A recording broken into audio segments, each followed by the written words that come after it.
My name is Jerry Bloom, and I was a student at George Washington University from 1970 to 1976, where I did both undergraduate and graduate studies in psychology and counseling. And interestingly, though, there was no way that I would have perceived what would happen through that.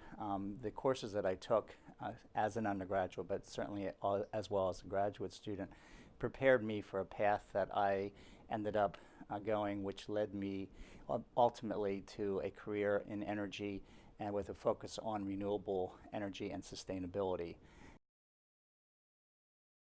Truly, there are three global issues: energy, food, and water. And energy is about climate change and sustainability and our ability to preserve the planet for our generation and for the next generations based upon our usage and how we burn fossil fuels and how we produce the energy which powers our lives. And because of what's happened in energy, it's really interesting because the period of time I was at GW goes back to 1976, where we had the oil embargoes and the first energy policy coming out of the Carter administration in terms of energy independence. And in those days, we were looking at preservation of fossil fuels, and we were looking at the energy independence issues because of, again, what happened with the oil embargo.